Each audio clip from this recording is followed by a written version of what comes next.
Bonjour à tous et bienvenue en direct sur les chaînes parlementaires pour suivre la dernière matinée du congrès de l'Association des régions de France qui se tient actuellement à Lyon.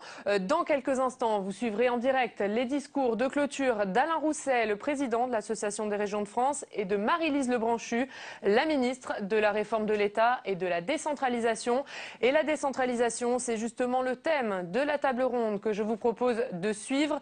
Une table ronde à laquelle participe Philippe Richert, sénateur, président de la région Alsace, la seule région métropolitaine de droite. Participe également à cette table ronde le socialiste Jean-Paul Huchon, qui préside la région Île-de-France, et Michel Destot, le député maire de Grenoble. On prend donc tout de suite la direction de Lyon pour suivre ces débats. Philippe Richert, tout à l'heure, Éric Juilly a appelé son livre d'ailleurs sur les 30 ans de décentralisation. Il a mis l'histoire d'une révolution tranquille.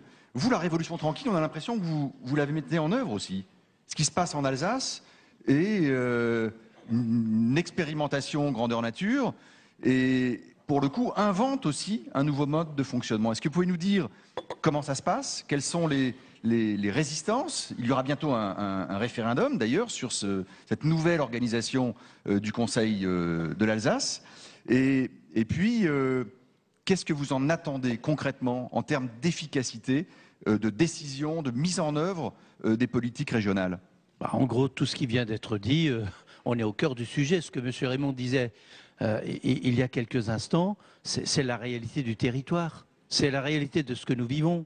On sait très bien qu'aujourd'hui, les régions vont avoir et de plus en plus à être aux côtés de l'État, à la fois des acteurs de terrain, mais aussi des animateurs de terrain, on l'a dit hier, notamment dans le domaine économique, et Jean-Paul Huchon, bien sûr, en parlera de façon tout à fait extraordinaire. Mais ce qui me reste, c'est qu'une fois qu'on a fait tout ce qu'on peut faire au niveau des régions, dans ce que nous pouvons faire aujourd'hui, la structure est inadaptée.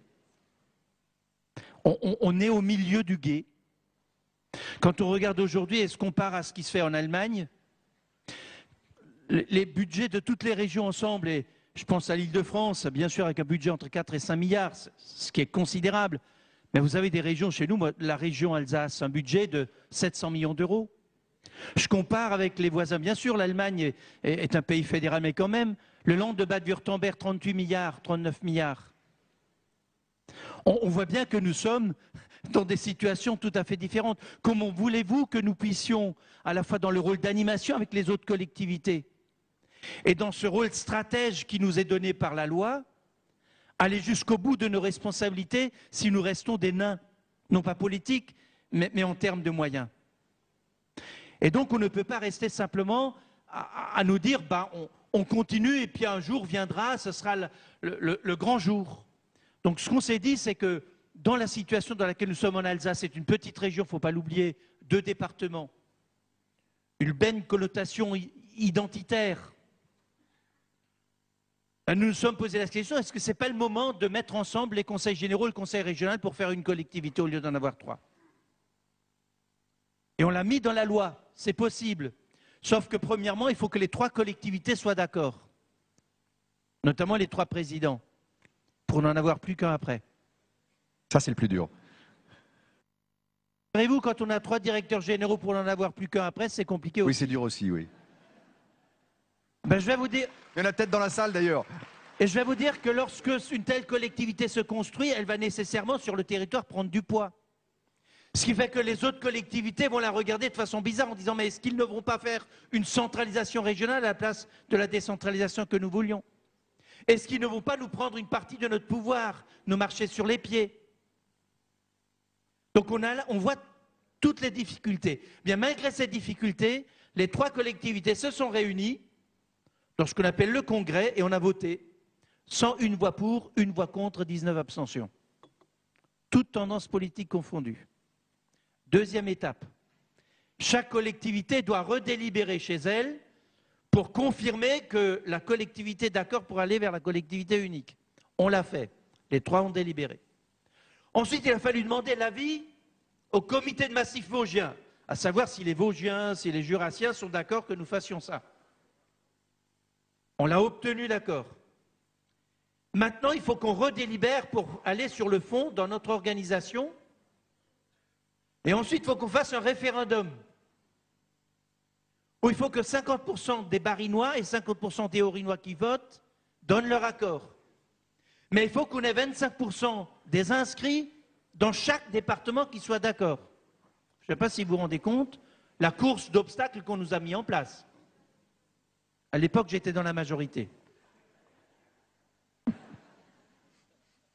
Je remercie Madame la Ministre et le gouvernement de ne pas nous en rajouter.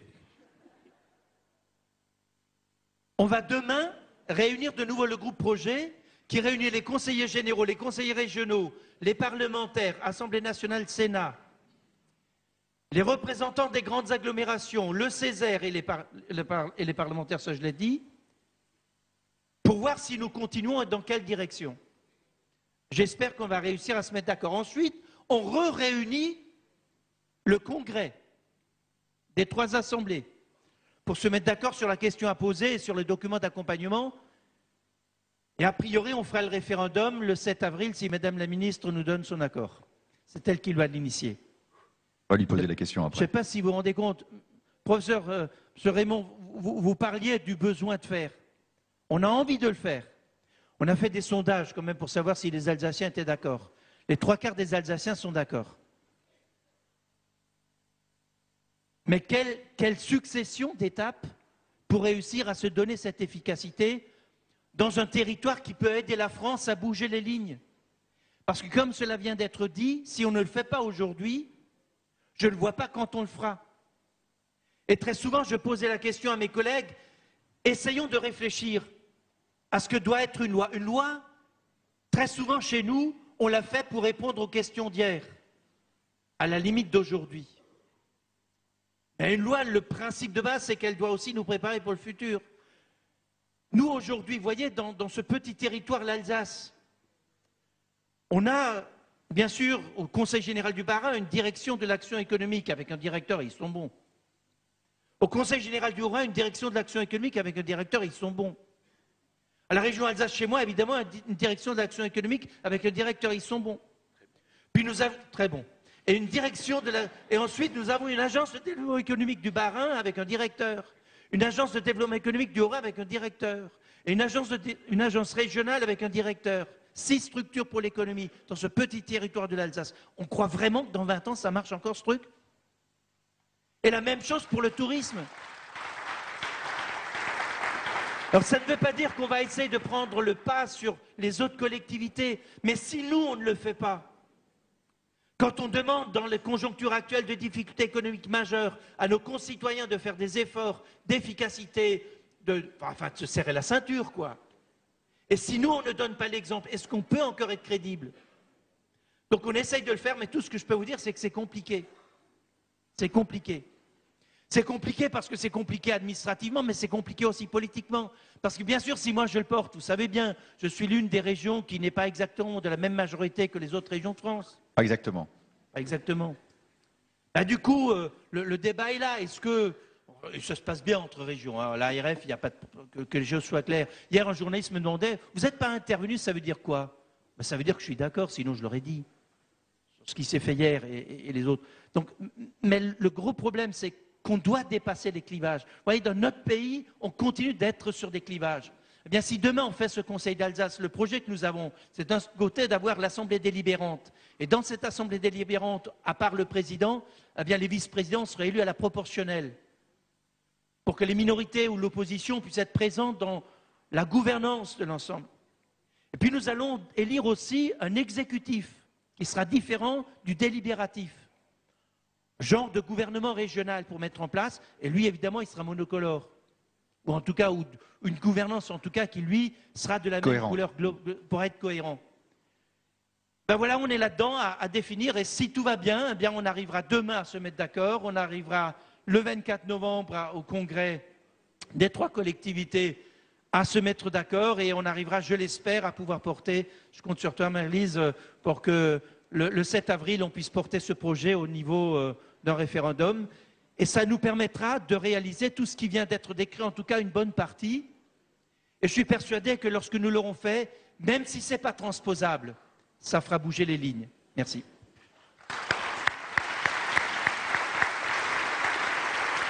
Gardez le micro juste une seconde.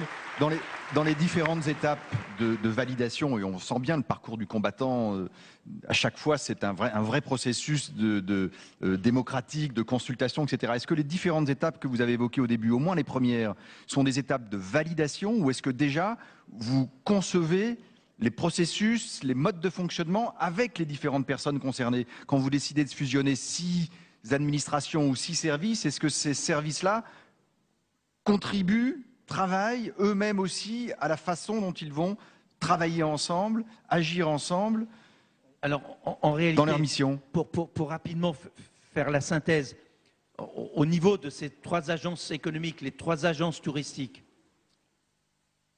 l'idée, que ce soit dans le tourisme ou dans l'économie, c'est de vendre l'Alsace, faire venir des entreprises, les aider à se développer. On va faire la fusion des 3 agences touristiques pour faire une agence régionale de développement touristique. Fusionner les 3 agences économiques pour faire une agence régionale économique. Mais de ces agences régionales touristiques et économiques, on va sortir ceux qui sont les acteurs de la promotion vers l'extérieur pour faire ce qu'on appelle une agence marque. Et ces 3 structures vont travailler ensemble pour former le pôle de développement et de rayonnement de l'Alsace, en gros. Et bien sûr, on ne peut pas le faire sans elles. Et tout cela, on va essayer de le faire avant avril pour qu'on puisse dire aux Alsaciens, vous voyez ce qu'on a fait dans le domaine économique, dans le domaine touristique, eh bien on vous propose de le faire dans l'ensemble des secteurs pour que tout simplement ce soit plus transparent, pour que le qui fait quoi soit plus lisible, pour que nos concitoyens sachent à qui ils ont affaire quand on s'occupe de l'économie, quand on s'occupe du tourisme, mais aussi derrière quand on s'occupe du transport par train, par bus, etc. Plus transparent, évidemment plus économe.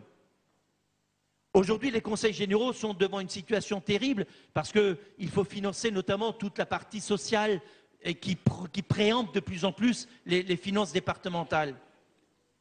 Eh bien, les améliorations que nous pourrons avoir dans la structuration, dans les superpositions, dans le millefeuille, ça nous permettra de gagner de l'efficacité qui permettra d'être réinjecté, notamment pour les départements, dans le domaine de la gestion du social. Je pense en particulier à la dépendance. Donc globalement, nous n'allons pas avoir le grand soir, là où nous allons supprimer, où nous allons barrer des emplois. Mais c'est de faire en sorte que si nous sommes tous ensemble, ça va nous permettre de gagner en efficacité pour pouvoir réinjecter des moyens là où nous en avons besoin, sans pour autant augmenter le nombre de salariés de nos collectivités, parce que ça, plus personne ne le comprendrait.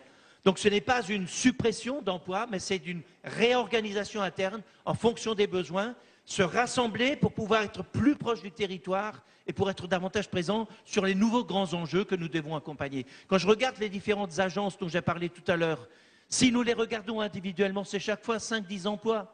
Mais si je les mets ensemble, c'est plus de 120 emplois. C'est plus de 120 personnes qui sont des personnes efficaces. Si on les réunit, ça nous donne une force de frappe que nous ne pourrons pas avoir autrement. Merci. Jean-Paul Huchon, en préparant notre petit échange, vous me rappeliez ce souvenir. Lors de votre première journée à l'ENA, vous avez dû plancher sur la décentralisation est-elle une idée de droite ou une idée de gauche? Quand j'entends Philippe Richert, j'ai l'impression l'idée a progressé. Vous ne feriez peut-être pas la même copie aujourd'hui?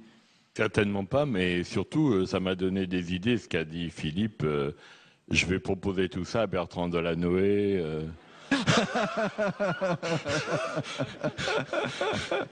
Ça va prendre un moment. Non, je crois que le fond de l'affaire, c'est que les régions sont vraiment les petites dernières de la décentralisation. Bruno Raymond et Éric Guillouis l'ont dit tout à l'heure. Il y a une raison à ça, historique, politique, idéologique. C'est que pendant très longtemps, les régions ont été assimilées à ce qu'on appelait les provinces, et donc les parlements royaux, l'aristocratie, alors que Paris, la République, c'était au fond le progressisme et les provinces, c'était le conservatisme. Et c'est resté dans l'esprit, je dirais, presque plus de la gauche que de la droite. Et c'est pourquoi il est très difficile de vendre l'idée de régionalisation, parce qu'elle est tout de suite assimilée à une espèce de, je dirais, de système de potentat, de baronnie, etc. Je crois que c'est vraiment quelque chose qui est dépassé. Mais il faut bien voir que c'était dans les plus grands esprits, parce que, laissez-moi vous raconter en une seconde une anecdote avec François Mitterrand. Un beau jour, Rocard et Mitterrand déjeunent, c'était assez rare, mais ils le font.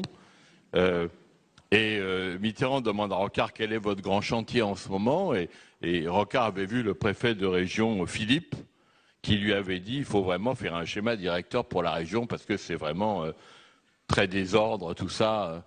Et Rocard le dit. Et Mitterrand le regarde, il papillonne des yeux comme il savait le faire, et il dit mais comment pouvez-vous vous intéresser à quelque chose comme ça? La banlieue, le béton, les embouteillages, le stress. Vous m'auriez parlé d'un village au détour d'un chemin, d'un arbre, d'une fleur, je comprendrais, mais pourquoi? Et tout d'un coup, il s'arrête. Rocard se dit, je vais prendre l'exocète en pleine poire, mais je ne sais pas d'où il est parti. Et à ce moment-là, Mitterrand lui dit, à moins que vous vouliez devenir président de la région Île-de-France. Et donc, ça montre bien la manière dont le pouvoir central regarde toujours les régions. Alors, ce qui se passe là, et moi je crois que c'est le plus intéressant, c'est que les régions ont conquis des compétences, comme l'a expliqué Éric tout à l'heure et Bruno, les lycées, la formation professionnelle. C'est vrai qu'on est devenu des collectivités d'impulsion, d'animation, mais aussi de gestion. Et d'ailleurs, ça plombe un peu les finances locales, et on va en reparler dans un instant. Et puis, ensuite, ça a été les transports, ça a été un énorme travail, et un énorme effort financier, les transports, et qu'on gère maintenant, il faut bien le dire, sans l'État. Il faut être simple, hein. Moi, au syndicat des transports d'Île-de-France, qui regroupe toutes les collectivités locales, il n'y a pas un représentant de l'État. Et parfois, j'ai un peu le vertige, je me dis, on dépense 7 milliards par an pour les transports, et il n'y a pas même un contrôleur d'État. Rien. C'est un peu vertigineux, parce que c'est considérable, mais nous sommes, comme le disait très bien Bruno, des élus qui avons la même légitimité que les élus nationaux. Je veux dire, il n'y a pas de différence. Alors, tout ça débouche maintenant sur la formation professionnelle, l'apprentissage, et puis surtout le développement économique. Et ça, c'est la révolution. Et la Banque pour l'investissement, ça va être le marqueur de la nouvelle décentralisation. Et il ne faut pas qu'on rate là-dessus. Il ne faut pas qu'on se loupe, il ne faut pas que ça soit repris d'une main. Et j'imagine que cette montée des régions, cette ère des régions, ça ne fait pas totalement plaisir à tout le monde. Et il faut donc s'attendre à ce qu'il y ait disons, un effort de reprise, de freinage, etc. C'est pour ça qu'il faut qu'on soit très vigilant et très carré sur ce que nous souhaitons. Qu'est-ce que nous souhaitons? Que les régions soient vraiment les animateurs du développement de leur territoire. Que dans une certaine mesure, comme l'a expliqué Bruno Raymond, le rôle de l'État recule et que dans les régions, la représentation des pouvoirs publics, ça soit aussi la région et les élus régionaux. Et ça, c'est complètement différent. Est-ce que c'est quelque chose qui s'apparente à du fédéralisme, etc. Non, je ne crois pas. Mais c'est quelque chose qui est un changement extrêmement profond dans l'organisation de la République. Et évidemment, et je termine par là, évidemment, il faut de l'argent. Et aujourd'hui, avec les nouvelles compétences qui sont celles des régions et le fait qu'on leur demande en réalité de porter la plupart des investissements, eh bien, la question est on ne peut pas rester avec des dotations d'État dont notre gouvernement d'aujourd'hui, comme le gouvernement d'hier, nous explique qu'il ne va pas pouvoir les augmenter et même peut-être il va les diminuer. Donc moins de dépendance, alors plus d'indépendance. De l'indépendance fiscale avec des instruments adaptés. On peut réfléchir à des instruments sur les transactions, sur tout ce qui est autour de l'Internet, etc. On peut penser aussi à une attribution d'une part de fiscalité d'État, mais c'est clair que si nous n'avons pas cet élément-là à la sortie de la loi de décentralisation que prépare Marie-Lise Lebranchu, on aura vraiment loupé quelque chose. Et votre préférence à vous, Jean-Paul Huchon, sur ce domaine-là? Quel est le bon outil fiscal, visible, compréhensible, efficace? Je suis comme Philippe, parce qu'on en a discuté déjà à l'ARF, je suis dubitatif sur un impôt qui porterait sur les particuliers d'une manière ou d'une autre. Parce qu'il il peut y avoir une impopularité qui s'ensuit et qui n'est pas nécessaire. Le contexte est difficile, oui. Je pense qu'il faut plutôt imaginer qu'une part de l'impôt d'État est réservée à l'action économique, à l'action régionale. Et au fond, ça se rapproche un peu du système allemand, qui est fédéral, bien sûr, mais qui est le fait que les régions ont une garantie constitutionnelle, c'est vrai aussi en Espagne, avec les difficultés qu'on connaît aujourd'hui, une garantie constitutionnelle de leurs ressources. Et cette question-là est la question centrale, et c'est celle sur laquelle moi j'aimerais bien que notre congrès se clôture, et je suis sûr qu'Alain en parlera tout à l'heure. C'est l'élément essentiel, et on attend évidemment beaucoup de Madame la Ministre sur ce sujet, c'est évident. Merci Jean-Paul Huchon.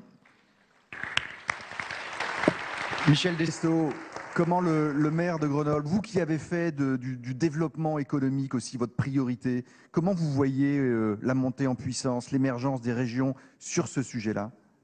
D'abord, rendons à César ce qui appartient à César. Vous m'avez promu un peu hâtivement président oui, j'ai fait un peu de vite, là, région. J'ai dû atterrir immédiatement. Et je voudrais évidemment saluer de ma part. très respectueusement le grand président de la région Rhône-Alpes, qui s'appelle Jean-Jacques Queyranne. Plus sérieusement, j'ai été impressionné par l'argumentation très brillante de Bruno Raymond tout à l'heure, qui nous propose au fond de renverser la table et de dire c'est pas l'acte 3 de la décentralisation qu'il nous faut instaurer aujourd'hui, c'est l'acte 1 de la régionalisation.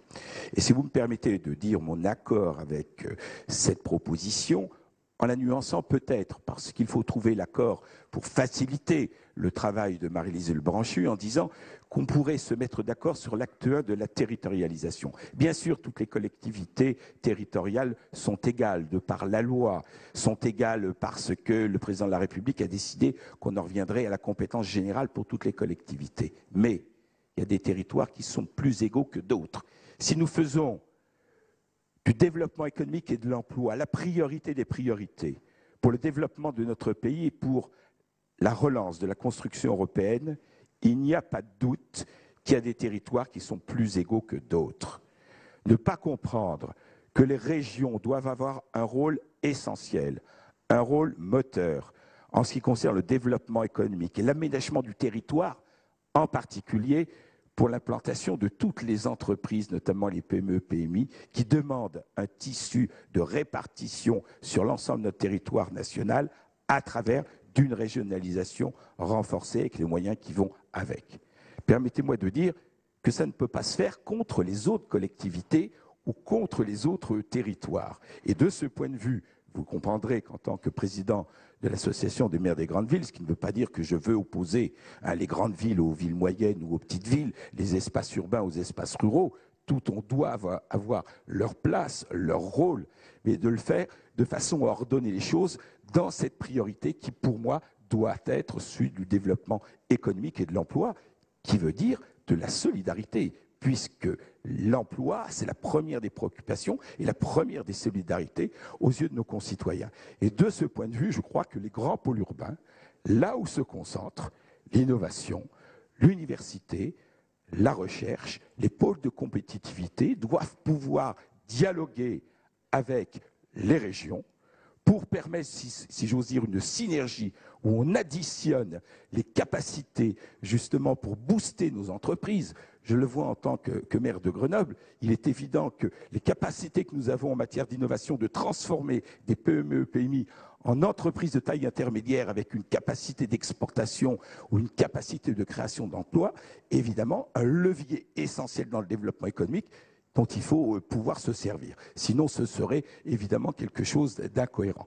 Et je crois que les conférences exécutives, dans le cadre régional, cet espace régional, où le pilote serait normalement le président du conseil régional, bien entendu, devrait non pas partir d'un schéma prescriptif, mais d'un schéma négocié qui ensuite se traduirait de façon très concrète selon les orientations qui seraient définies dans la diversité des différentes régions françaises, qui ne sont pas toutes de même nature, en définissant de façon très claire quels sont thème par thème les chefs de file pour qu'on ne soit pas dans une incapacité à exécuter ce plan régional. Je crois que c'est ça la définition sur laquelle nous pouvons nous mettre d'accord. Un dernier mot.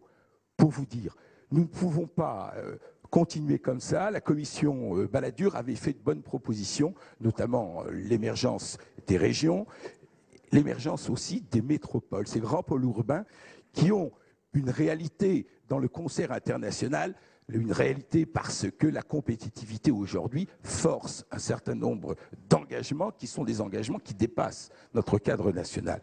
Et de ce point de vue, il est bon de pouvoir terminer cette loi de décentralisation par l'émergence en dehors de Paris d'une dizaine de métropoles. Et je suis même pour qu'on aille plus loin que ce qui est proposé aujourd'hui et de dire, à l'image de la loi de 66, c'est-à-dire avant l'acte 1 de la décentralisation de Defferre, les communautés urbaines, qui étaient une bonne avancée de notre pays, avaient été décidées par le gouvernement, ratifiées par le Parlement. Les 11 communautés urbaines qui existent encore aujourd'hui, tout le monde s'accorde à considérer que c'était un pas important dans l'intercommunalité du point de vue des fonctions intégrées. Eh bien, nous pourrions procéder de la même façon en suggérant une dizaine de métropoles sur notre territoire qui pourraient, en dialogue avec les grandes régions, trouver justement l'équilibre et donner à l'emploi, au développement économique, toutes ces chances sur notre territoire. Je pense que c'est extrêmement important. Un dernier mot sur les moyens. Moi, je suis pour dire les choses clairement.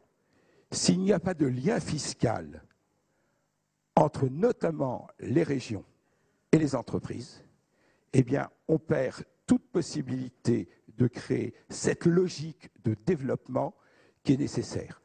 L'abandon de la taxe professionnelle partout a été, on va le mesurer de plus en plus avec le temps, une distanciation des maires, des présidents de collectivités vis-à-vis des entreprises, parce qu'évidemment, on n'a pas la même ardeur, le même enthousiasme, la même volonté pour aller chercher des entreprises, des activités économiques, s'il n'y a pas dans le même temps le gagnant-gagnant des ressources pour ces collectivités.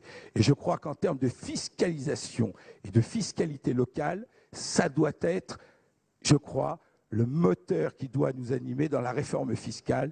Il faut qu'on restitue un lien fiscal entre l'entreprise et la région si l'on veut donner véritablement à la région ce rôle moteur essentiel dans le domaine du développement économique et de l'emploi en articulation avec les grandes métropoles. Merci Michel Destaut. Jean-Paul Huchon, vous êtes d'accord avec ça? Oui, pas du tout. Ah, le rapport avec la métropole. Non, récemment, Alain Houssem a demandé de le représenter à la journée de l'association des grandes villes. Et évidemment, comme on était en pleine montée chromatique du phénomène régional, j'ai senti que j'étais attendu avec intérêt. Je crois que les choses ont complètement changé. À une époque, les régions, par rapport à leur légitimité, étaient inquiètes de la remontée périodique des départements. C'est une question qui ne se pose plus vraiment parce que les départements sont coincés dans une situation je dirais, de rattrapage social qui fait qu'ils n'ont absolument pas les moyens de développer leurs ambitions. Et d'ailleurs, il faudra en tenir compte dans la loi de décentralisation parce que il faut quand même que les départements ne soient pas juste réduits à verser le RMI ou à organiser l'APA. Parce que ça, je pense que ce n'est pas une bonne chose pour nos collectivités si on ne veut pas qu'il y en ait une qui disparaisse. S'agissant des grandes villes et des métropoles, tout dépend du périmètre. Dans la région Île-de-France, qui est assez petite en surface et très importante en population, je suis désolé de le dire, la métropole, c'est la région. Ça serait absurde de dire qu'on va couper entre Paris, la petite couronne et la grande couronne, parce que l'avenir de notre région, il se joue en grande couronne, dans les espaces, et là où il y a la possibilité de sortir de l'enchevêtrement urbain, il ne se joue pas uniquement dans la petite couronne.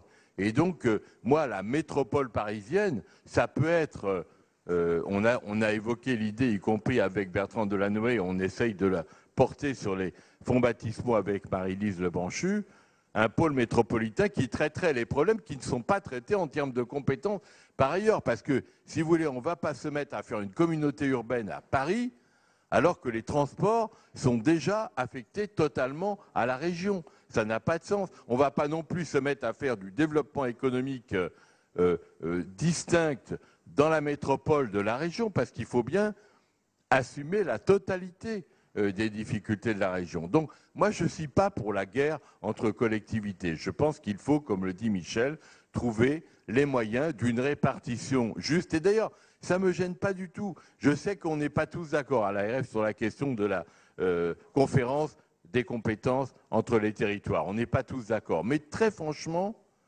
quelle est la force de la région par rapport aux autres collectivités?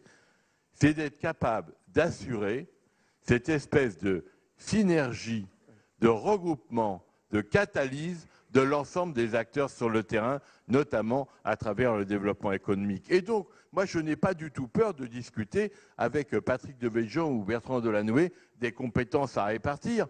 Je pense que ça se fera et que ça renforcera le côté rassembleur, synthétique de la région.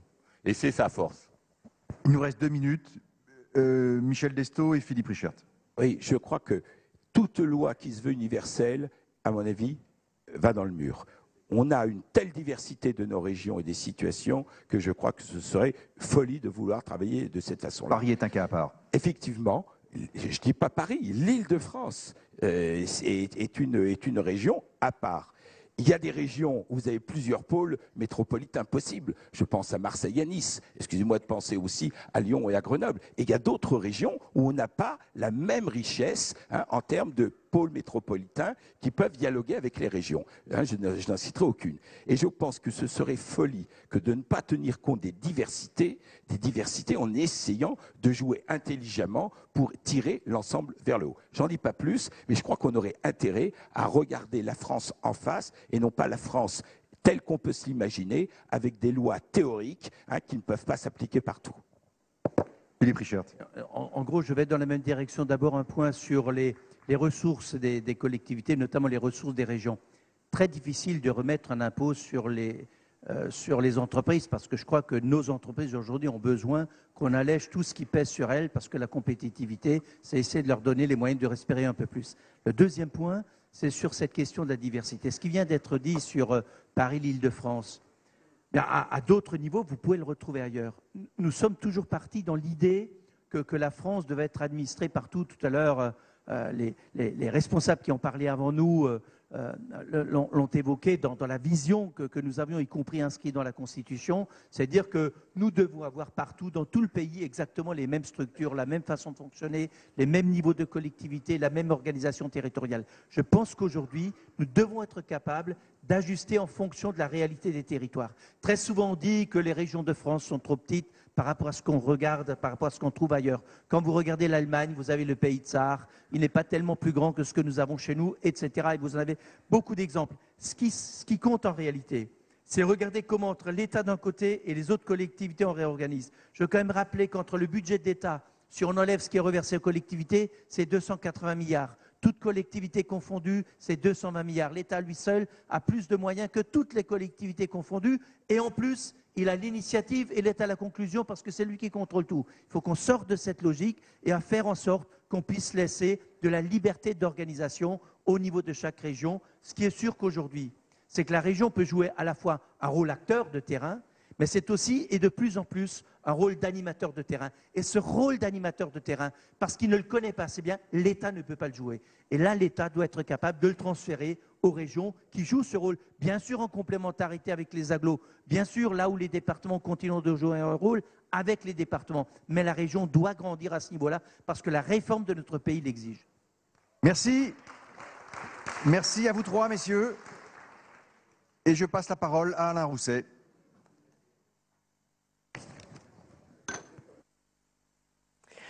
Voilà, c'est donc la fin de ce 5e et dernier débat du congrès de l'Association des régions de France qui se tient depuis hier à Lyon. Un débat, vous l'avez vu, sur la décentralisation à l'heure des régions. C'est maintenant l'heure des discours de clôture de ce congrès. Dans quelques instants, Marie-Lise Lebranchu, la ministre de la Réforme de l'État et de la décentralisation, prendra la parole. Mais tout de suite, c'est Alain Rousset, le président de l'Association des régions de France, qui s'exprime. On l'écoute tout de suite en direct. Puis le débat après, qui est un peu le débat sous-jacent que l'on a depuis pas mal de temps, qui est un débat de deux niveaux. C'est à la fois comment va-t-on freiner la régionalisation aujourd'hui? À un moment donné, c'était les départements, aujourd'hui c'est les villes. Sur la base d'ailleurs, on l'a bien vu dans cette discussion, souvent d'incompréhension ou de conservatisme d'une certaine manière. Et moi j'ai beaucoup apprécié le débat entre Philippe, Jean-Paul et Michel. Je pense que vous l'avez tous apprécié. Et je pense, de temps en temps on faisait des apartés avec Marie-Lise Lebranchu, que pour la ministre qui doit rédiger cet acte de décentralisation, le débat était instructif. Bon, permettez-moi, après cette introduction, d'abord de remercier la région Rhône-Alpes. Le président, bien entendu, son équipe, les collaborateurs et les collaboratrices qui nous ont accueillis avec une telle fluidité. C'est un congrès qui marquera, par la proximité du texte décentralisation, mais aussi on est dans un hôtel de région, ça s'est bien passé, pas que par souci d'économie, mais on est dans un lieu de réflexion et de travail, et je suis persuadé que tous nos collaborateurs et toutes nos collaboratrices, et singulièrement ceux de ce conseil régional, ont pu participer à ce débat. Et puis c'est vrai que jamais dans l'histoire récente de nos congrès, chère Marie-Lise, nous n'avons été si près d'un nouvel acte, de la rédaction d'un texte qui allait, non pas cette fois nous marquer au fer rouge, mais dessiner notre avenir. Et on se dit, rêvant peut-être, mais je ne le pense pas, que la régionalisation, c'est pour demain. Et que la régionalisation, c'est pas contre les villes, contre les départements. Il faut se sortir de cette relation de pouvoir. Et d'ailleurs, Bruno me le faisait remarquer, ce débat n'existe pas en Allemagne. Munich ne proteste pas contre le pouvoir du Land ni l'inverse. Pourtant, ce sont des grandes villes internationales. Moi, je connais bien Francfort et le Land qui l'entoure, là aussi. Alors bien sûr, et ça c'est une des tâches les plus compliquées que Marie-Lise Lebranchu a à faire. Régionalisation. Tous les économistes, tous les sociologues, tous les philosophes, tous les experts politiques, tout le monde dit il est temps que la France, quand on regarde les autres pays, il est temps que la France se régionalise. Pas parce qu'on se régionalisera qu'on va tout écraser à côté. Mais il faut le faire. Mais quel est le sens du reste? Département, interco à visage multiple, élection au suffrage universel des conseillers intercommunaux. Pardon de m'aventurer, mais mon histoire et mes expériences me amènent un peu. J'ai présidé une communauté urbaine à Bordeaux. Qu'est-ce qui se passe? Les communes. Moi, j'ai plutôt l'impression qu'après ce rapprochement qui peut exister en Alsace, et je le dis à Philippe, on a tous été passionnés de ta passion, de ce qui se passe en Alsace et de ce que vous faites. Je le cherche des yeux, il a disparu. Mais en tout cas, on voit bien que le bloc intercommunal a plus à faire avec le bloc départemental, c'est plus de proximité que le bloc départemental avec le bloc régional. Et on sent qu'il y a peut-être un cap, pas demain, pas après-demain, dans 20 ans ou dans 30 ans. Ce rapprochement peut-être pas partout d'ailleurs, entre intercommunalité et département. Déjà d'ailleurs, je crois, Michel, qu'à Grenoble, vous avez des délégations du département. Il en est de même à Rennes. Donc on voit bien que là, il y a un mouvement, que les modes électoraux peut-être devraient raisonner pour faire ce rapprochement. Ensuite, il y a une autre chose qui, je crois, aujourd'hui, partage singulièrement le Congrès des régions de France, mais va bien au-delà. C'est celui du rapport entre égalité et homogénéité. Nous avons une ministre de l'égalité des territoires, mais l'égalité ne passe pas par l'homogénéité, ni en matière de structuration, ni en matière de problématiques. Il y a des régions où les reconversions industrielles, l'appui à la recherche, il en est d'autres où les problèmes agricoles, où les problèmes de banlieue sont plus importants. Et tout nous démontre, rappelons-nous, chers amis, les études que Nicolas Bouzou nous avait présentées il y a quelques années. Rappelons-nous les études de l'OCDE, les études de l'INSEE. Un pays décentralisé est un pays qui rapproche plus ou diminue plus les inégalités de ses territoires qu'un pays centralisé. C'est statistiquement prouvé partout dans le monde. Donc on a à tenir compte de cela, y compris en termes d'organisation. Alors je reviens d'un mot sur ce problème de cette crainte dont Jean-Paul Huchon parlait tout à l'heure, cette histoire, parce que la France s'est fait contre ses provinces, parce qu'on analyse provinces et régions. Est-ce que tout cela vient de cette idée de clause générale de compétence? On a des débats entre nous aussi. Plutôt majoritairement, nous on se dit il faudrait fixer nos compétences, clarifier ces compétences. Et chef de file, certes, mais est-ce que la notion de chef de file suffit bien? Enfin, bon, il faut que le législateur tranche sur qui fait quoi. Et après tout, moi personnellement, comme beaucoup de mes collègues, la clause générale de compétence me fascine pas et sa disparition ne me rebute pas. Parce que est-ce qu'elle n'est pas en soi un élément où chaque patron d'exécutif se disant je peux tout faire, je veux tout faire, je ne veux donc pas me priver d'une compétence que le niveau supérieur pourrait avoir. Et si le niveau supérieur l'a, est-ce que ce n'est pas une forme de tutelle? Il faut poursuivre cette réflexion, en tout cas, sur ce thème-là.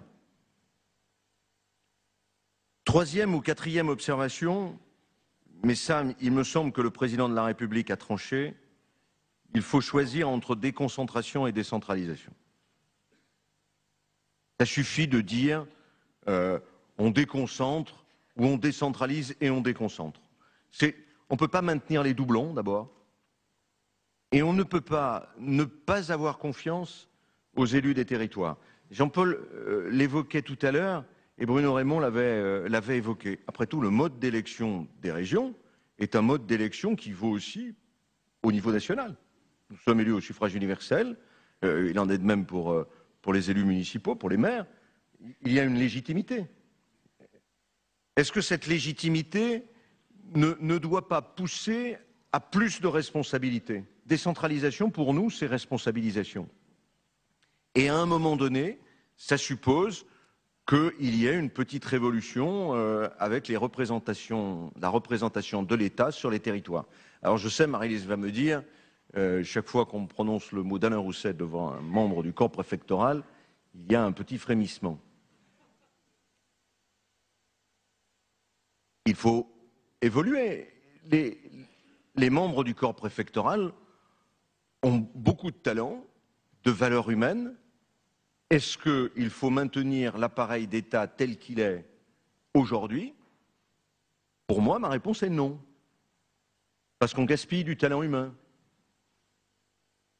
D'abord, parce qu'un certain nombre de services de l'État, réarmer l'État sur le plan de l'expertise industrielle, notamment, réarmer l'État sur la justice, la police, sont quand même des éléments essentiels. Et c'est, je crois, dans ce sens que vous allez, Madame la Ministre. Se dire quelle est la réforme de l'État. Est-ce que la réforme de l'État, c'est ce qu'on vient de passer, la RGPP, où on a raboté toutes les missions de l'État? Non. Le nouvel acte de régionalisation, c'est un acte où si l'on sait qui fait quoi, on va supprimer, Jean-Paul et Philippe l'évoquaient tout à l'heure, où on ne va pas continuer à dupliquer, je ne sais pas si c'est très français, voire à trupliquer, un certain nombre de missions. Pourquoi est-ce logique que les régions gèrent les fonds européens? Parce qu'en gros, ils y mettent la plupart des contreparties, puisque les fonds européens sont consubstantiels, homothétiques aux compétences des régions. Dans ma région, il y a une centaine, 110, 120, je crois, fonctionnaires d'État qui gèrent les fonds européens. Je dois en avoir une quinzaine à la région. Alors il faut peut-être qu'une partie des fonctionnaires d'État viennent à la région, mais en tout cas, c'est de la simplification et c'est un moindre coût. Et je pense encore une fois que, après l'expérience de ces 10 années, où quelque part on a voulu à la fois hypertrophier l'État et en même temps l'appauvrir sur le plan conceptuel, intellectuel et de l'expertise, on sent comment les choses se passent. Donc, si je reprends ce qui s'est passé tout à l'heure, je crois que le moment de ce congrès, avec le débat qu'on a eu tout à l'heure, et peut-être l'échange, cher Gérard, qu'on a eu hier soir en live au dîner, je crois que moi je sors de ce congrès, et j'espère qu'il en est de même pour vous deux, maire de Lyon et maire de Grenoble, qu'on va en sortir apaisé. Quand je regarde les compétences de la région sur le plan du développement économique, ce qu'on fait, ce que Jean-Paul Huchon évoquait tout à l'heure, quel conflit peut-il y avoir? Les aides directes aux entreprises, par nature, c'est à la région. Mais qu'est-ce qui empêche une ville de faire une pépinière, un incubateur, d'accueillir une grande entreprise dans une cité des sciences du vivant? C'est tout intérêt. Mais que la région établisse, avec une forme de pouvoir réglementaire, un système d'aide aux entreprises qui ne déséquilibre pas, qui n'aspire pas d'un côté, en quoi c'est critiquable? C'est d'ailleurs ce qui se passe aujourd'hui. C'est d'ailleurs ce qui se passe aujourd'hui. Et on va être assez d'accord. Alors est-ce qu'on acceptera, Madame la Ministre, que les régions, et je crois que c'est la poursuite de homogénéité, égalité, diversité, il faut qu'il y ait un pouvoir réglementaire aux régions. Et est-ce que ce pouvoir réglementaire aux régions doit se faire sans concertation? Bien entendu, moi je partage ce que disait Michel Destaut tout à l'heure. Un schéma régional prescriptif suppose un schéma régional négocié, concerté. D'ailleurs, sur les SRIT, sur les schémas de développement économique, sur les schémas universitaires, c'est ce qu'on fait. Il n'y a pas de problème. Et d'ailleurs, est-ce que l'on ne peut pas considérer que le SCOT, c'est une forme de pouvoir réglementaire confié aux intercommunalités?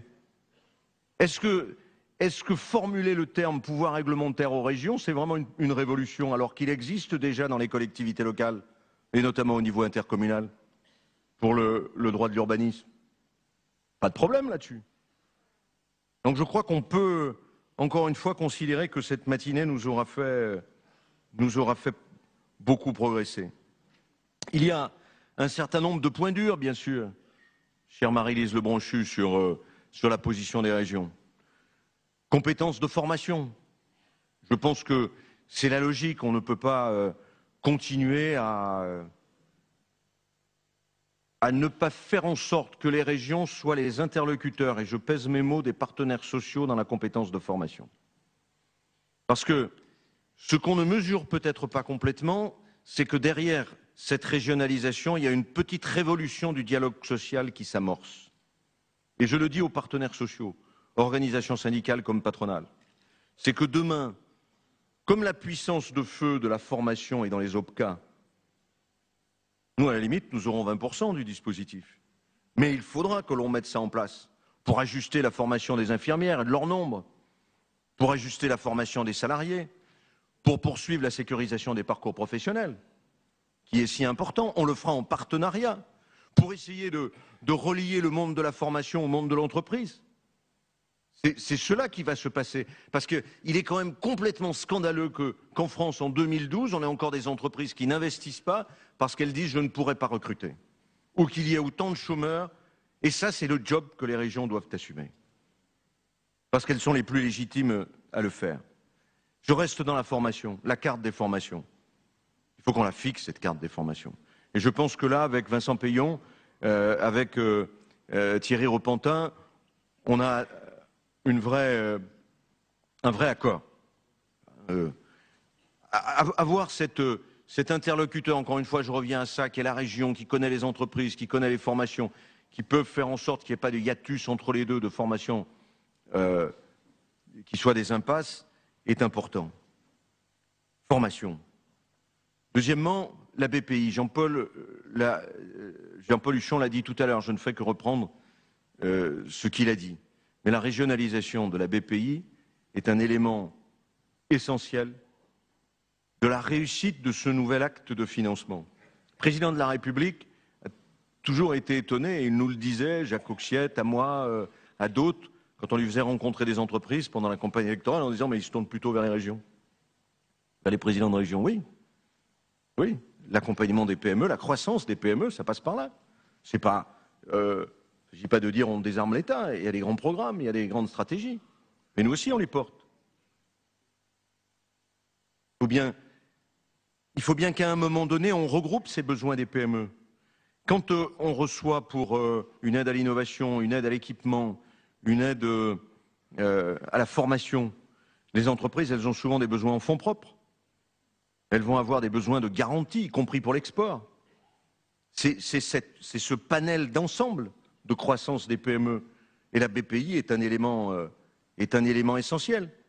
Si les régions ne sont pas à la manœuvre dans la BPI, alors on aura un outil banal de financement qui ne changera rien à l'existant.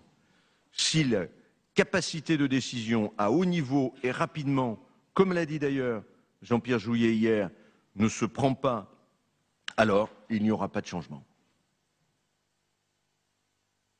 Le pouvoir réglementaire ou d'adaptation, je l'ai évoqué tout à l'heure, je pense que là aussi, il progresse. Le service public d'orientation, de formation et d'emploi. Je sais qu'hier, le représentant de Pôle emploi a émis des réserves, comme le représentant de la CGT. Je l'ai dit en notre nom à tous, il n'y a pas de crainte à avoir qu'il y ait, au fil du temps, des services publics qui soient assumés par d'autres structures que celles qui l'assumaient jusque-là. Enfin, il y a une cohérence de l'orientation à l'emploi, en passant par la formation. Il y a une cohérence que la collectivité qui gère les problèmes de formation avec l'éducation nationale ou d'autres organismes jusqu'à l'entreprise assure ce continuum. Nous ne voulons pas nous occuper du montant de l'indemnisation, de la durée de l'indemnisation. Il appartient aux partenaires sociaux et à l'État de le faire, mais l'insertion des chômeurs. Le dispositif aujourd'hui est un dispositif complètement éclaté, qui ne peut pas avoir d'autres coordinateurs, d'autres pilotes que le président du conseil régional ou le conseil régional. Il n'y en a pas d'autres. Et donc il faut que l'on avance dans ce domaine-là. Arrêtons de poser des problèmes de statut, parce que ça n'existe pas. On l'a bien vu quand on a pris les responsabilités sur les TOS, quand on a pris la responsabilité sur les TER. À chaque fois qu'on a assuré, quelle que soit notre sensibilité, un service public qui était jusque-là géré par l'État, nous l'avons amélioré. La conférence territoriale. Le ton que j'ai utilisé hier était excessif. Quand j'ai répondu, j'ai dit le ton et pas le fond. Hein.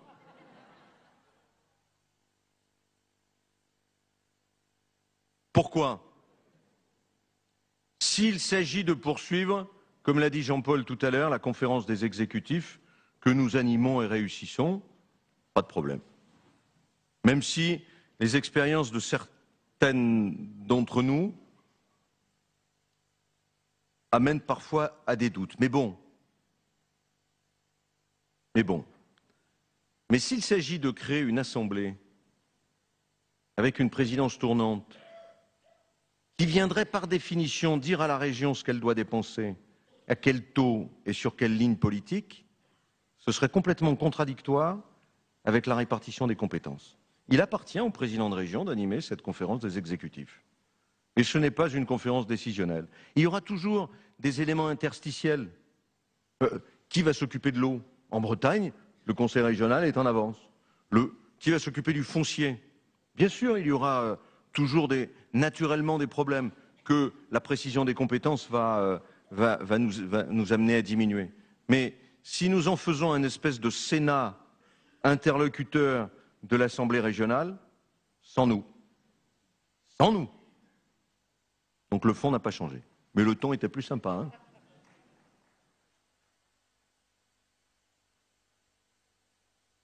Un mot, parce que Jean-Paul, Philippe Richert et Michel Destot en parlaient. Les ressources. Vous avez noté, tous, toutes, Madame la Ministre, que notre dialogue était un dialogue responsable. Bruno Raymond expliquait tout à l'heure ce qui avait entraîné le déclic dans la décentralisation. Ce déclic de faire, je transfère l'exécutif.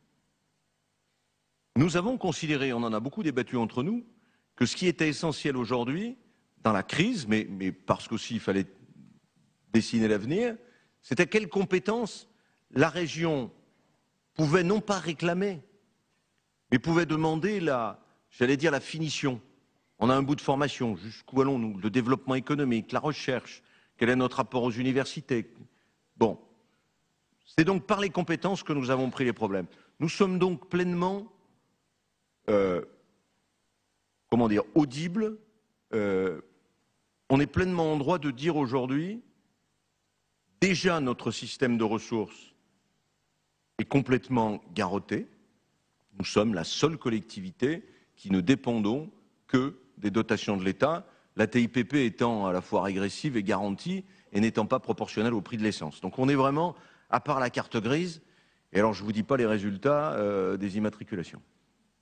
Donc toutes les autres collectivités sont plus liées à l'impôt, même si je ne nie pas les problèmes des départements à l'égard de la pauvreté, de l'insertion, etc. Donc, nous disons qu'il faut que nous ayons ces ressources dynamiques que le président de la République, d'ailleurs dans la conférence de l'Élysée, a parfaitement confirmé. Les fonds européens, n'étant pas, puisqu'ils existent déjà, n'étant pas cette ressource nouvelle. Alors, il y a plusieurs pistes. Mais en tout cas, je partage ce qu'a dit Michel Destot tout à l'heure. Il faut que la fiscalité de demain soit liée aux compétences. Il faut que nous ayons un intérêt, un intéressement à assurer le développement économique de ce pays. Et la disparition de l'ATP, le passage TP-CVAE, a fait quelque chose de grave. Peut-être fait quelque chose de bien, parce que l'ATP n'était pas bien calculé pour les entreprises. Mais nous pouvions mesurer que l'effort que nous faisions à destination de l'emploi, de la croissance, des PME, du développement économique, se retrouvait ensuite dans les ressources régionales et donc pouvait être diffusé pour les universités, pour la recherche, pour la société de la connaissance. Aujourd'hui, nous n'avons, quel que soit l'effort que ferait une région à l'égard de la recherche, de l'entreprise, de l'industrie, il n'y a pas de retour. Et je pense que ce n'est pas une bonne chose. Ce n'est pas une fiscalité intelligente. Alors, il en est de même, d'ailleurs, nous sommes la seule collectivité à ne pas avoir de versement transport par rapport à l'effort que nous faisons sur les TER. Les pistes. Jean-Paul l'a dit tout à l'heure, la piste tracée, c'est une part d'impôt d'État. Alors, quel est-il? Ou sur les sociétés, la TVA, la CSG, bon, en tout cas dynamique. Et il ne faudrait pas beaucoup pour que nous ayons ce qui nous permet d'abord de passer la phase difficile, parce qu'aujourd'hui, je le rappelle et je le dis un peu gravement, les régions qui ont beaucoup commandé pour plus de 7 milliards d'euros à Alstom et à Bombardier ne sont pas en mesure, compte tenu du fait que nos ressources ont été transformées, d'honorer ces commandes. Je le dis assez gravement. Il y a un prélèvement sur les autoroutes. Après tout, l'absurdité de la privatisation des autoroutes, alors même que les autoroutes étaient complètement amorties, l'État en a bien prélevé un peu pour financer les trains interrégionaux. Il y a une part sur les communications électroniques, c'est assez moral.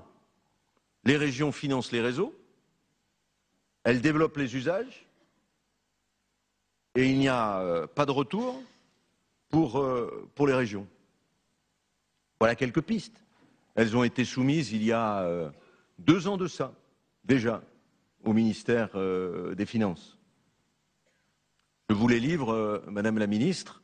Peut-être y en a-t-il d'autres, mais en tout cas, voilà, c'est en ce sens que je voulais clore mon intervention, surtout en vous disant à toutes et à tous merci d'être venus.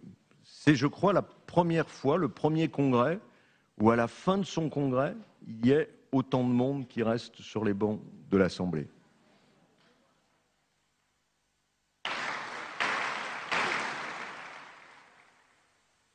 Je ne sais pas, mon cher Bruno, si le parfum de ce long combat que nous menons, à la fois des régions, mais aussi à l'extérieur, parce que nous avons beaucoup... ce combat qui est quelque part un combat, on a l'impression, non pas contre des adversaires, mais contre une espèce de main invisible que les sédimentations des conservatismes français avaient amené, se disant que les régions n'étaient pas quelque chose qui était dans l'histoire de France. Eh bien si. Tu as cité tout à l'heure le général de Gaulle, on pourrait de même citer François Mitterrand sur la décentralisation. Je voudrais clore mon propos avant de céder la parole à la ministre Marie-Lise Lebranchu avec cette confiance, non pas qu'on a gagné. Encore une fois, on a gagné contre personne, pour nous-mêmes, pour la France. Mais dire quand même, parce que ce combat c'est Saint Thomas, quoi. Enfin moi je suis assez Saint Thomas. Hein, qu'on va veiller sur les détails. Merci à toutes et à tous.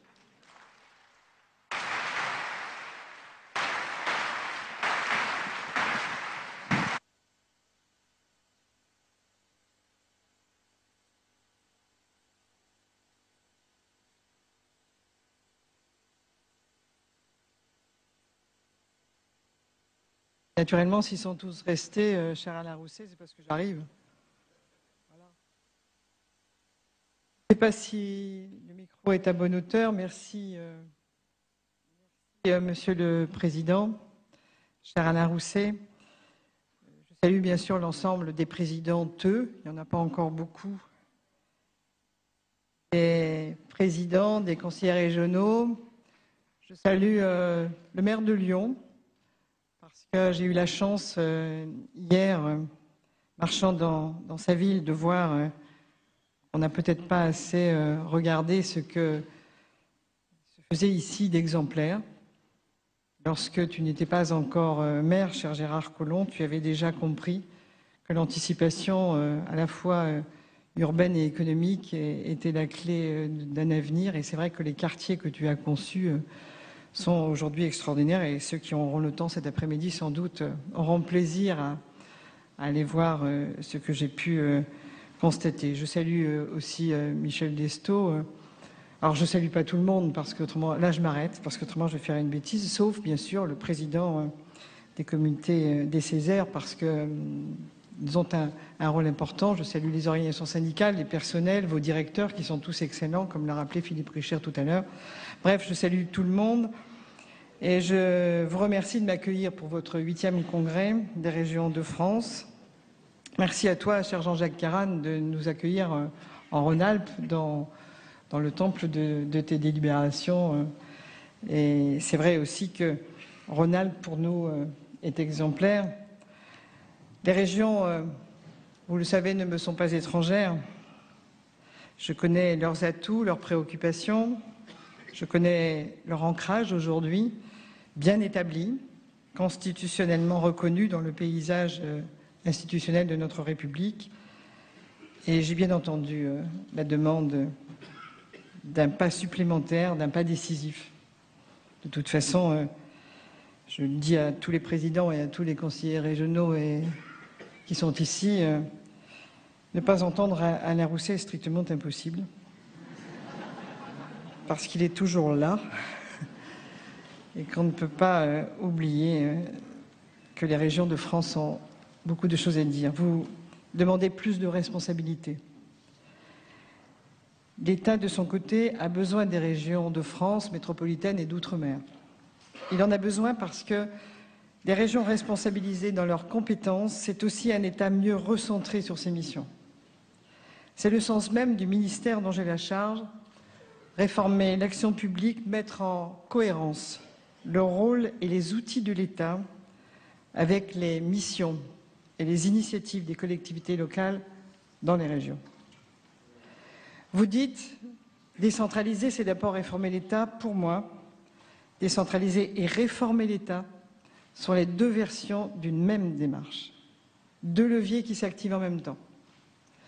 Mais sur le fond, c'est vrai, la décentralisation contribue à la réforme de l'État. Que l'on ne s'y trompe pas pour autant, je ne suis pas là aujourd'hui simplement pour dire aux régions ce qu'elles veulent entendre, leur raconter avec leurs propres mots, je cite ce que les régions veulent dire, pour reprendre l'expression d'Alain Rousset. Je suis là au nom du gouvernement, Jean-Marc Ayrault me l'a demandé, et pour porter la parole de l'État, celle du président de la République, qui s'est à de nombreuses reprises exprimé sur le rôle en devenir des régions. Je suis là aussi parce que parler de collectivité territoriale et parler région, c'est aussi, je viens de l'amorcer, parler État. C'est en somme la traduction d'une même finalité, la restauration de la puissance publique, la modernisation de l'action publique, l'amélioration du service public. Pour l'État, il s'agit de passer des errements de la RGPP trop comptables, sans réelle réflexion sur ses missions, à la rénovation de ses moyens d'intervention et aux perspectives qu'elle ouvre pour les citoyens et pour les fonctionnaires. Évidemment, il y aura des inquiétudes de la part des agents, vous en avez parlé. J'entends les arguments des organisations représentatives des personnels qui me sollicitent et qui m'alertent. Nous en avons encore parlé avant-hier dans le cadre de l'agenda social. Mon seul message, c'est que nous avons le temps de réussir cette réforme, avec les élus comme avec les agents. Et qu'en tout état de cause, la réforme ne se fera ni sans les agents et leurs organisations représentatives, ni contre eux. Partout et à tous les niveaux, il y aura de la concertation, y compris sur ce qu'est le pouvoir réglementaire, qui inquiète, et ce qu'il sera pour les régions. Cette concertation aura lieu en amont de toute décision, il nous reste quelques semaines, et pas seulement au niveau central. Je veux que ces sujets puissent aussi être discutés au niveau local et je compte sur les présidents de région pour conduire cette concertation. Pour les régions, il s'agit en responsabilité de conduire des politiques publiques plus clairement définies. Pour ce faire, le président de la République a tracé la voie, il y a tout juste 2 semaines, devant les États généraux de la démocratie territoriale. Aujourd'hui, s'ouvre le temps de renforcer les compétences, les outils, les moyens des collectivités et en particulier des régions. Les compétences, les régions en assument déjà beaucoup, des lycées au TER, vous l'avez rappelé. Elles ont déjà pris des initiatives en matière de politique foncière comme d'aménagement numérique. Et bien d'autres, elles ont raison. Mais beaucoup des missions qui leur ont été confiées par la loi sont encore insuffisamment abouties. Parce qu'elles ne disposent pas souvent de la plénitude de leurs compétences, parce que l'État continue d'intervenir au-delà de ses missions régaliennes et stratégiques, des instances appropriées de dialogue restent à construire. Et je fais juste une petite aparté, Alain Rousset. Cher Alain, les conférences de compétences territoriales seront nécessaires en droit. Et elles seront un lieu extraordinaire, et j'imagine déjà celle d'Aquitaine. Peut-être serai-je dans le public. Je ne parle pas nécessairement de doublons. Ni l'État ni les collectivités ne font exactement la même chose. Je constate en revanche une répartition des rôles de chacun qui reste largement perfectible et plus claire. Il faut donc aujourd'hui tirer les conséquences de 30 ans d'une décentralisation qui a témoigné des aptitudes particulières des régions, des collectivités territoriales, réactivité, souplesse, adaptation, et les villes ne débandent pas. C'est notamment vrai en matière de développement économique et d'innovation. Le président de la République l'a confirmé à plusieurs reprises. Il l'a d'ailleurs adopté avec vous le 12 septembre dernier dans la déclaration commune État-région comportant 15 engagements pour accélérer le redressement productif du pays.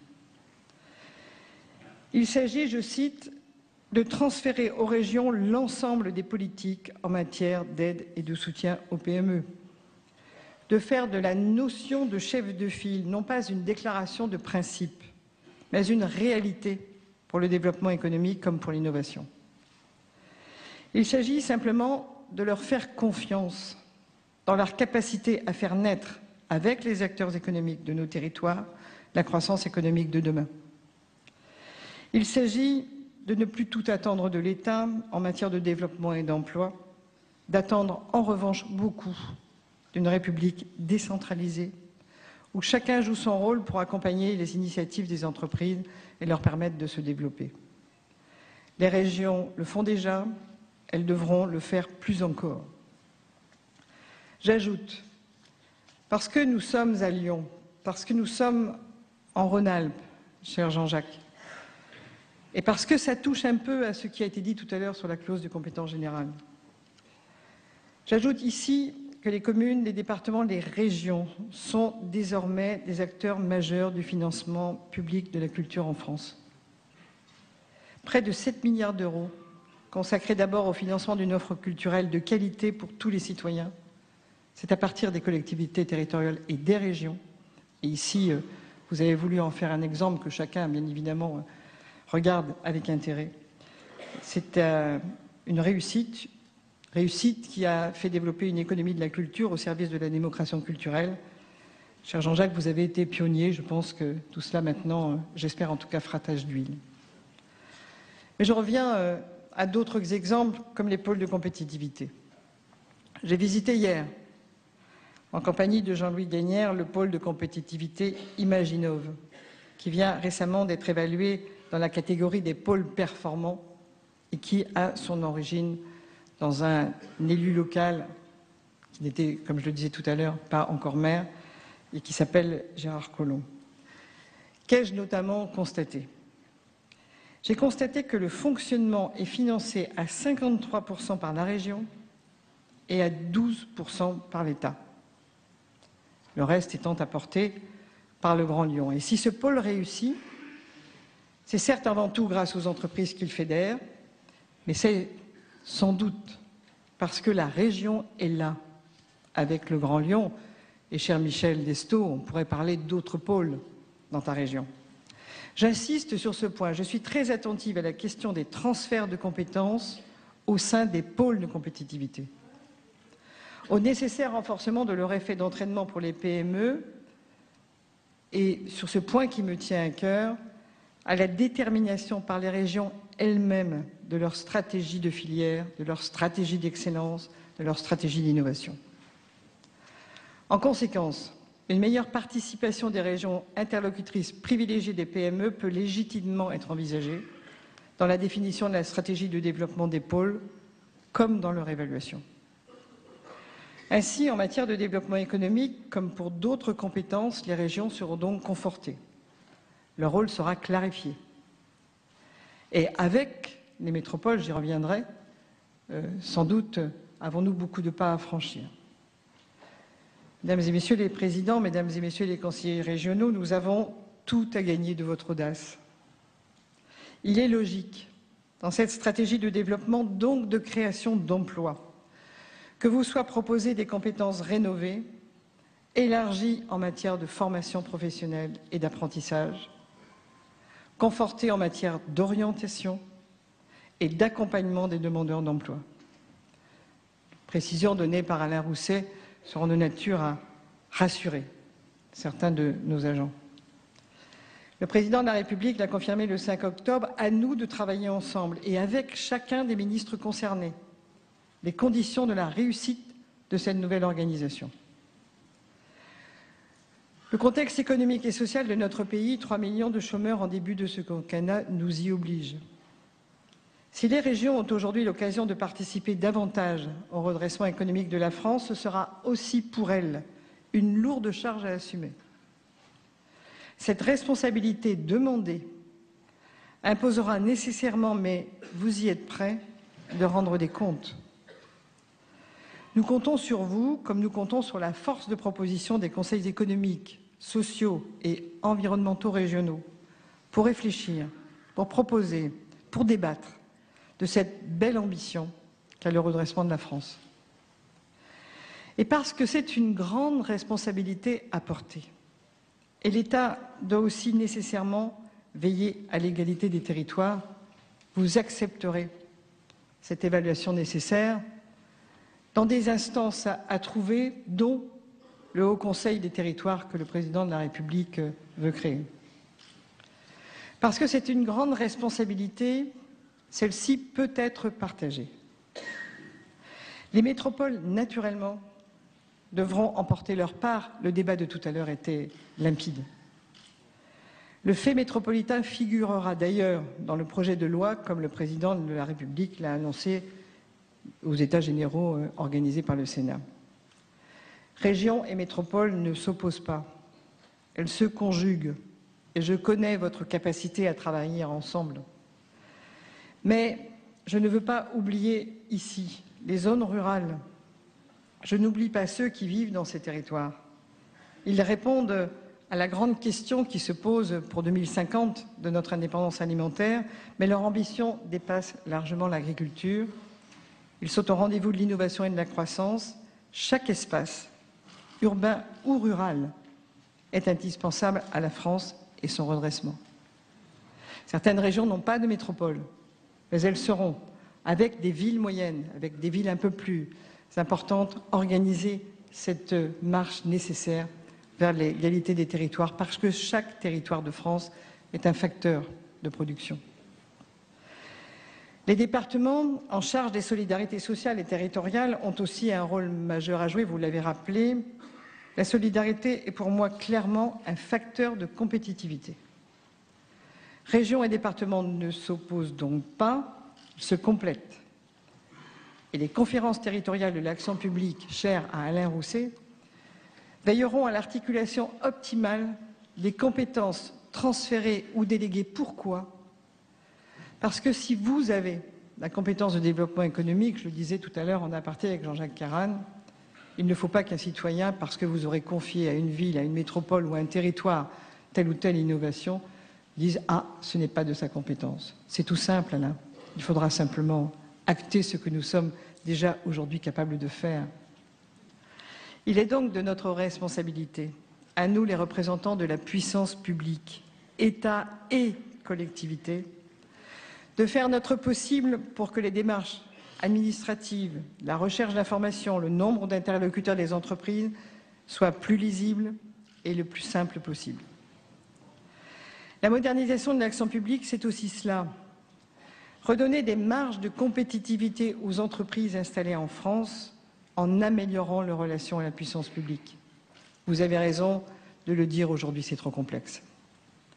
Le séminaire gouvernemental sur la compétitivité, qui sera présidé par Jean-Marc Ayrault, abordera plus précisément ces sujets au début du mois de novembre et vos travaux seront intégrés aux propositions à faire.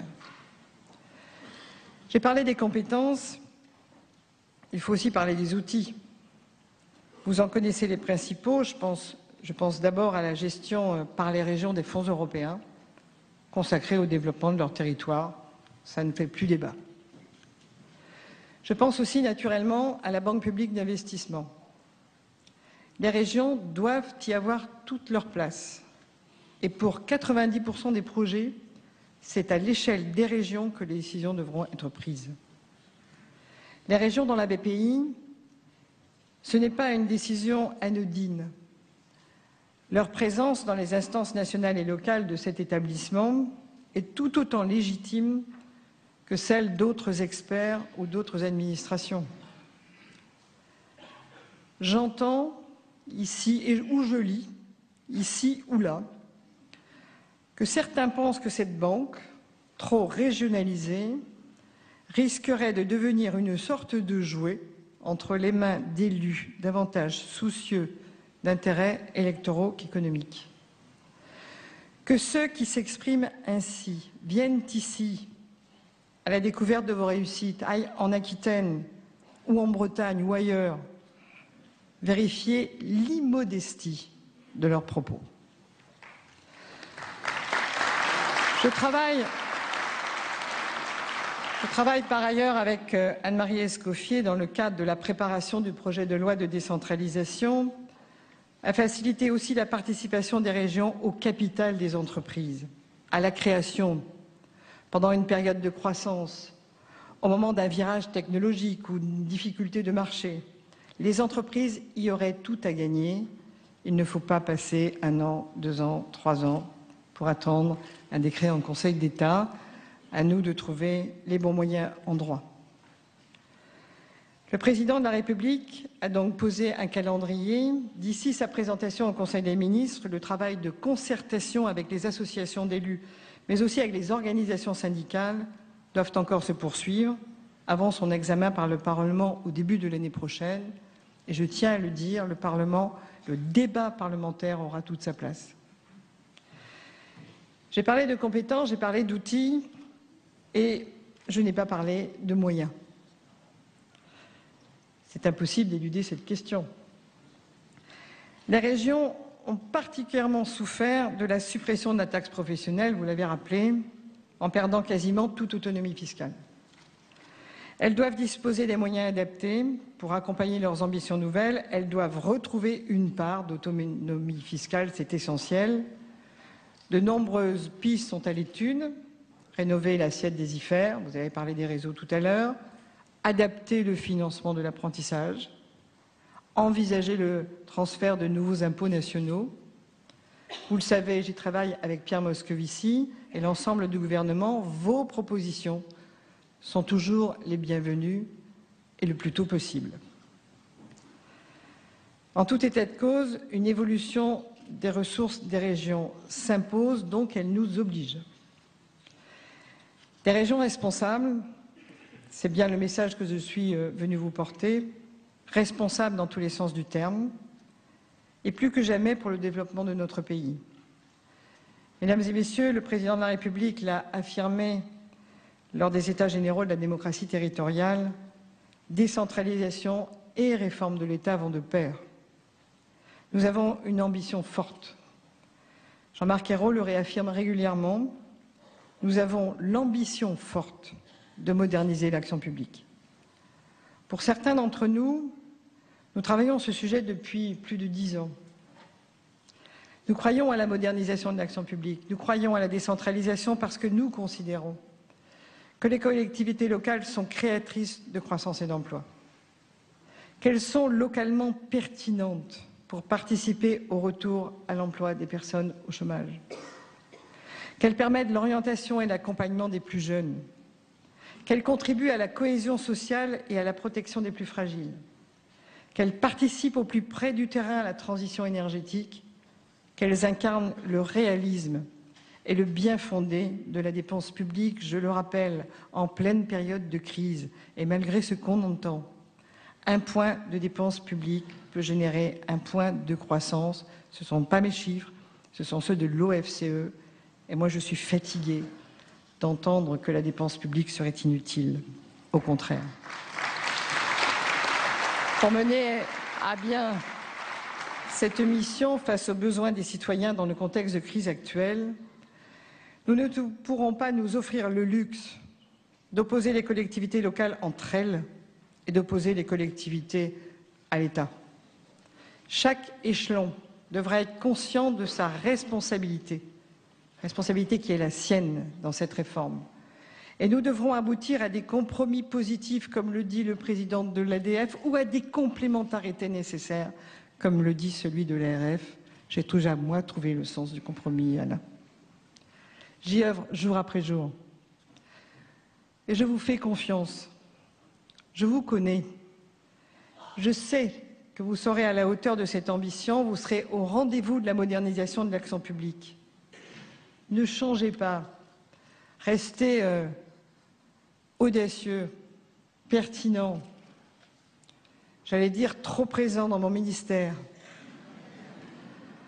Restez vigilants à l'écriture de chacun des points de cette réforme. Parlez entre vous.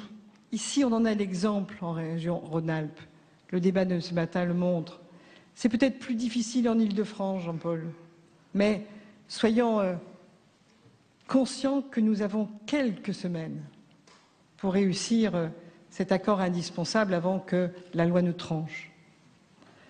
Je vous fais confiance et je vous demande de ne pas changer donc, parce que, au fond, ce qui est important, c'est que vous soyez conscients de votre responsabilité, des difficultés que vous rencontrerez, bien évidemment, mais il faut que vous soyez conscients que vous êtes d'abord et avant tout au rendez-vous du redressement de la France. Et c'est pour ça que je vous remercie d'être ce que vous êtes et d'y tenir.